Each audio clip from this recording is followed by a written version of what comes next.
নমস্কার, ব্রেকিং বাংলায় আপনাদের স্বাগত। আমি জয়ন্ত মজুমদার।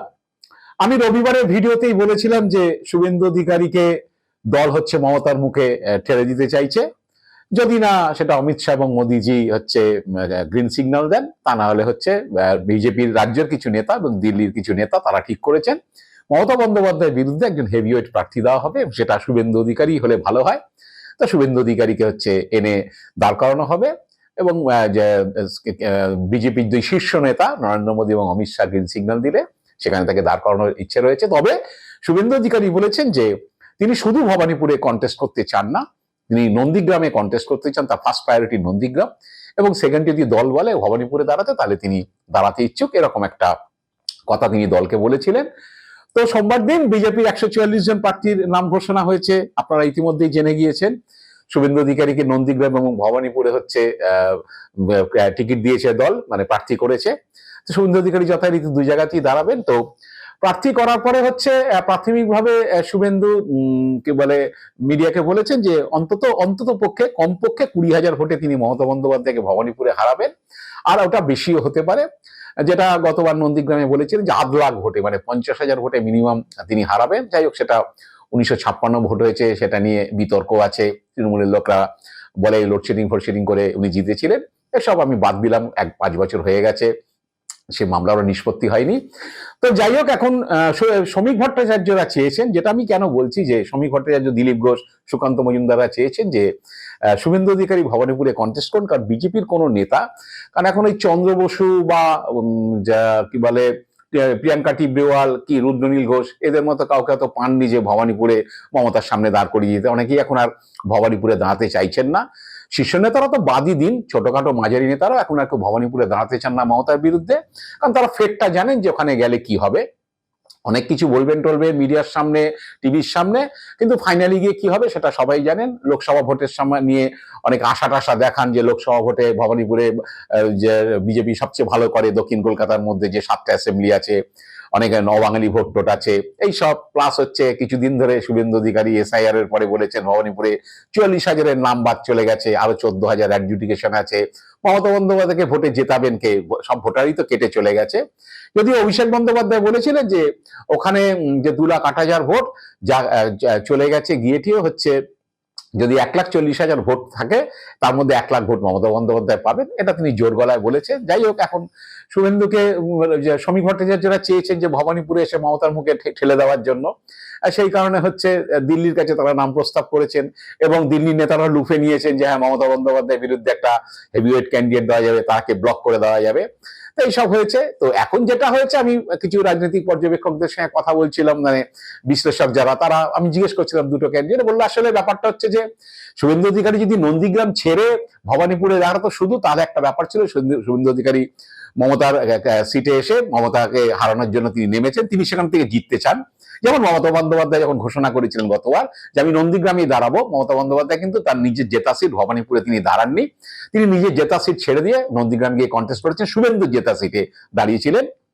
তো এবার যে শুভেন্দু নন্দীগ্রামটা ছেড়ে আসেননি, অটোমেটিক্যালি প্রশ্ন উঠবে যে নন্দীগ্রামে নিজের জেতা আসনটা তিনি রেখেছেন, সেখানে লড়াই করবেন, এবং ভবানীপুরে প্রক্সি দিতে এসছেন, পার্টির সেরকম কেউ নেই, হেভিওয়েট মুখ, এবং হচ্ছে সে কারণে তাকে ওখানে ভিড়িয়ে দেওয়া হয়েছে। বাংলা কথা আমরা যেটা বলি যে দল তাকে মুরগি করেছে, যে ওখানে তাকে ভিড়িয়ে দাও মমতা বন্দ্যোপাধ্যায়ের বিরুদ্ধে, এইটাই হয়েছে। কারণ শুভেন্দুকে যদি সত্যি মমতা বন্দ্যোপাধ্যায়ের বিরুদ্ধে ক্যান্ডিডেট করা হতো, শুভেন্দু সেখানে নিজে দাঁড়িয়ে জেতার আশা করতেন, তাহলে শুভেন্দু নন্দীগ্রাম ছেড়ে এসে শুধুমাত্র ভবানীপুরে কন্টেস্ট করতেন। যখনই দুই জায়গায় কেউ দাঁড়ায়, জানে যে ওই একটা জায়গায় যে নিশ্চিত নন বলে হয়তো আরেকটা জায়গায় এসছেন, এটাই আমাদের ভারতীয় রাজনীতিতে এটাই প্রতিষ্ঠিত হয়ে গেছে যে যখনই দুটো আসনে দাঁড়াতে যাবে, সে রাহুল গান্ধীর ক্ষেত্রে হোক আর জারি ক্ষেত্রে হোক, যে তুমি ভাই তোমার আমেথি সিট ছেড়ে তুমি যখন ওয়েনারে যাচ্ছ, তাহলে তোমার আমেথি সিটে কিছু গন্ডগোল আছে, এরকমই হয়। দুই জায়গায় দাঁড়ালেই হচ্ছে সবসময় এই প্রশ্নটা এসে যায়, তুমি একটা জায়গায় কেন দাঁড়াচ্ছ না, তাহলে কি তোমার কনফিডেন্স নেই? তাই একটা জায়গায় দাঁড়ালে হেরে যেতে পারো, ভবানীপুরে দাঁড়ালে হেরে যেতে পারে, তাই নন্দীগ্রামটার সঙ্গে রেখেছো, যদি নন্দীগ্রাম থেকে বেরিয়ে গিয়ে বিধায়ক হয়ে যাও, এই প্রশ্নই আসবে, এর বাইরে অন্য কিছু আসার কথা নয়।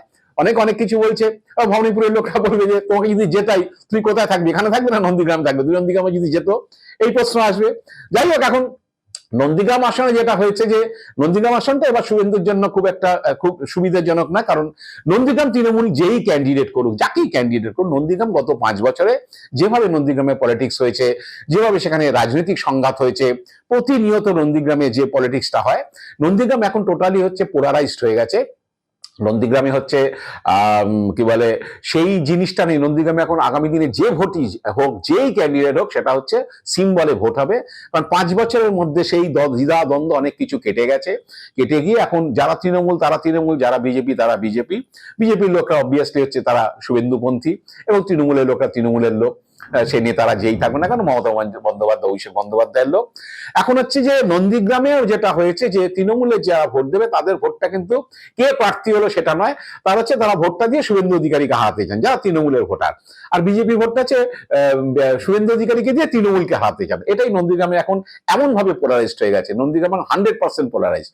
তো ওখানে কে ক্যান্ডিডেট হবে যাই না, কিন্তু এই ভবানীপুরে দাঁড়ানোর পরে কিন্তু এই প্রশ্নটা আসবেই যে শুভেন্দু অধিকারী, বাবা তুমি নন্দীগ্রামটা ছেড়ে কেন ভবানীপুরে আসলে? তাহলে কি পার্টি তোমাকে এখানে ভিড়িয়ে দিল, তোমার আসনটা তোমাকে দিল? ঠিক আছে বাবা, তুমি এখানে নন্দীগ্রামটা লড়ো, আর এখানে সে একটু প্রক্সি দিয়ে যাও মমতা বন্দ্যোপাধ্যায়ের বিরুদ্ধে।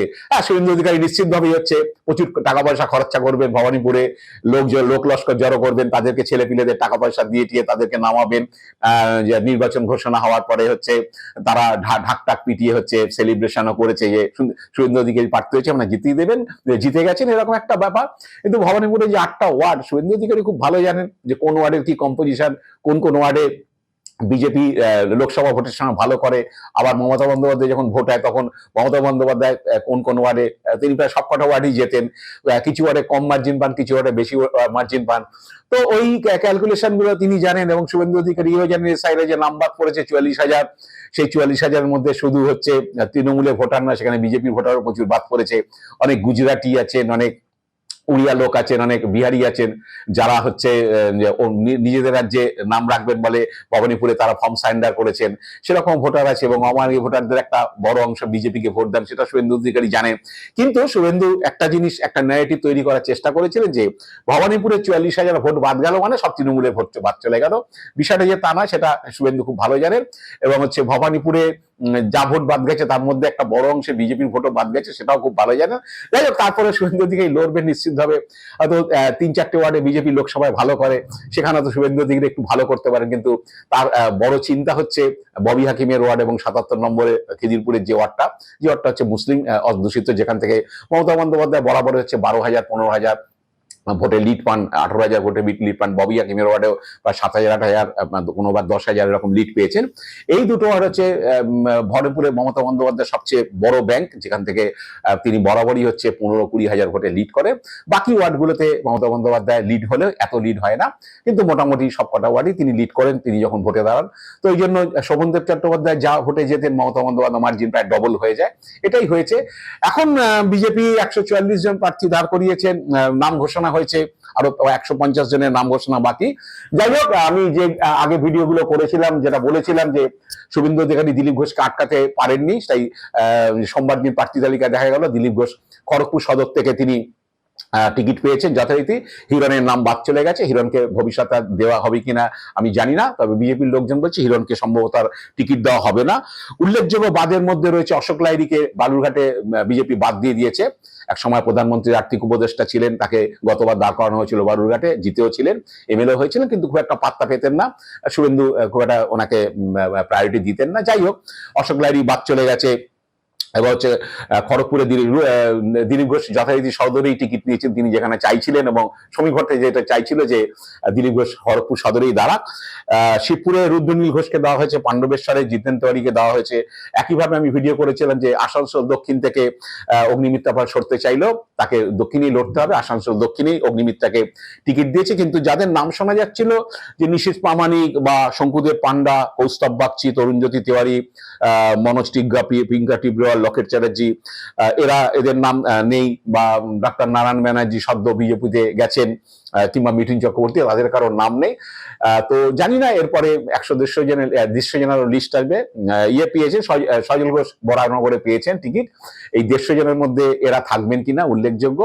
শুভেন্দু অধিকারীকে ভবানীপুরে মুরগি করা ছাড়া আর তার তালিকা এবং দিলীপের খড়গপুর সদরে থাকা ছাড়া এই 144 জন তালিকাতে বিশেষ চমক নেই। এরপরে দেখতে হবে যে তৃণমূল কাকে দাঁড় করায় যে নন্দীগ্রামে, এবং শুভেন্দু হচ্ছে ভবানীপুরে কত লম্পজম্প করে। অনেক যে নাম ডিক্লেয়ার করে তিনি ঘোষণা করেছেন যে কমপক্ষে 20,000 ভোটে হারাবেন। ববি হাকিমকে টিজ করেছেন যে চাচা হাকিম এবার জেতাতে পারবে না, কারণ ববি হাকিমের নিজের ওয়ার্ড রয়েছে ভবানীপুরে, এবং খিদিরপুরের ওয়ার্ডটা যেটা 77 নম্বর, যেটা থেকে তৃণমূল একটা হিউজ লিড পায়, সেই ওয়ার্ডটা ববি হাকিমই দেখাশোনা করেন পার্টিগতভাবে। তো চাচা হাকিম বলে তাকে কটাক্ষ করেছেন। তো জানি না এরপরে শুভেন্দু এসে এখানে ভবানীপুরে 8টা ওয়ার্ডে তিনি জয়ছিনি নেবেন কিনা, কারণ কিন্তু পার্টির লোকরা কিন্তু ইতিমধ্যেই বলছে যে শ্রমিক ভট্টাচার্যরা কায়দা করে হচ্ছে শুভেন্দুকে ভবানীপুরে হচ্ছে হারানোর ব্যবস্থা করেছেন, মানে সেই জন্যই নামটা পাঠিয়ে দিয়েছেন। অন্য কেউ দাঁড়াতে চাইছে না বা কেউ দাঁড়াতে চান না, ওই জন্য পার্টিকে বুঝিয়ে টুঝিয়ে এখানে দিয়েছেন।